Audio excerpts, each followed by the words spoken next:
महाराजांनी आपल्या स्वतःच्या आयुष्यात एक देखील निवडणूक ते हरले नाही, अशा प्रकारचा इतिहास त्याच्यामध्ये आहे. आणि त्यांचं स्मारक आज वडू आणि तुळापूरला होतं.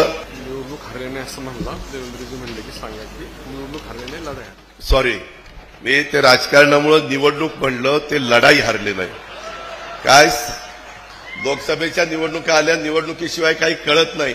बांधवांनो, हे आहेत महाराष्ट्रातले उपमुख्यमंत्री, अर्थमंत्री, आणि यांना म्हणे महाराष्ट्राचं मुख्यमंत्री व्हायचंय. यांना छत्रपती संभाजी महाराजांनी निवडणुका लढल्या का लढाया लढल्या हाच इतिहास माहिती नाही. हे काय महाराष्ट्राचं कल्याण करणार आहे? पत्रकारांनी एकदा या दादांना प्रश्न विचारला की तुम्ही भारतीय जनता पार्टीत कशासाठी गेले? हे म्हणले समाजाच्या हितासाठी, महाराष्ट्राच्या जनकल्याणासाठी. हे असले बिनडोक मंत्री महाराष्ट्राचं काय कल्याण करणार आहेत? आणि ह्यांना वय निवडून द्यायचं? जरा डोकं चालवा, विचार करा.